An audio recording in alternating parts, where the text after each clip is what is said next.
ನಮಸ್ಕಾರ ಬಂಧುಗಳೇ, ನಮ್ಮ ಕೊಳ್ಳೇಗಾಲ ತಾಲೂಕಿನಲ್ಲಿರುವ ನಮ್ಮ ಸರ್ಕಾರಿ ಶಾಲೆ ಬಗ್ಗೆ ಒಂದು ವಿಡಿಯೋ ಇದೆ, ಬನ್ನಿ ನೋಡ್ಕೊ ಬರೋಣ. ಶಿಕ್ಷಣ ಇಲಾಖೆ ಹಾಗೂ ನನ್ನ ಊರಿನ ಗ್ರಾಮಸ್ಥರು ಎಲ್ಲರೂ ಸೇರಿ ಇದಕ್ಕೊಂದು ಅವಕಾಶ ಮಾಡಿಕೊಟ್ಟಿದ್ದೀವಿ, ಅದಕ್ಕೆ ನಾನು ಆಭಾರಿಯಾಗಿದ್ದೇನೆ. ಶ್ರೀ ಸಿದ್ದೇಶ್ವರ ಬೆಟ್ಟದ ತಪ್ಪಲಿನಲ್ಲಿರುವ ಸರ್ಕಾರಿ ಹಿರಿಯ ಪ್ರಾಥಮಿಕ ಶಾಲೆ ವಂಡರಬಾಳು ಗ್ರಾಮ, ಚಾಮರಾಜನಗರ ಜಿಲ್ಲೆ. ಸರ್ಕಾರಿ ಶಾಲೆಗಳು ಕೇವಲ ಅಕ್ಷರ ಕಲಿಯುವ ಜಾಗವಲ್ಲ, ಅವು ಜ್ಞಾನ, ಸಮಾನತೆ ಮತ್ತು ಮಕ್ಕಳ ಭವಿಷ್ಯವನ್ನು ರೂಪಿಸುವ ಪವಿತ್ರ ದೇಗುಲ.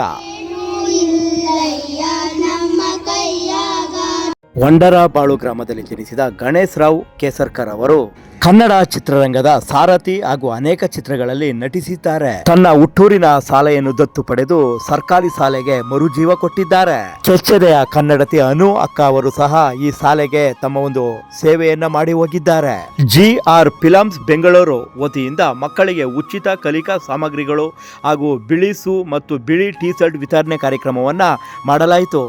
ಕೂಲಿ ಮಾಡುವವನ ಮಗನು ಕಲೆಕ್ಟರ್ ಆಗಬಹುದು ಎಂಬ ಕನಸು ಬಿತ್ತಿ ಅದನ್ನು ನನಸು ಮಾಡುವ ಶಕ್ತಿ ಇರುವುದು ಸರ್ಕಾರಿ ಶಾಲೆಗೆ ಮಾತ್ರ. ಬಡತನದ ಕತ್ತಲಲ್ಲಿರುವ ಹಳ್ಳಿಯ ಪ್ರತಿಭೆಗಳಿಗೆ ಜ್ಞಾನದ ದೀಪ ಹಚ್ಚಿ ಜಗತ್ತಿಗೆ ಪರಿಚಯಿಸುವ ಕೀರ್ತಿ ನಮ್ಮ ಸರ್ಕಾರಿ ಶಾಲೆಗೆ ಸಲ್ಲುತ್ತದೆ. ಸರ್ಕಾರಿ ಶಾಲೆಯ ಉಳಿವಿಗಾಗಿ ಶ್ರಮ ಪಡುತ್ತಿರುವ ಸರ್, ನಿಮಗೆ ಅನಂತ ಧನ್ಯವಾದಗಳು. ಕಂಕಣವಾತೀನಿ ಕನ್ನಡ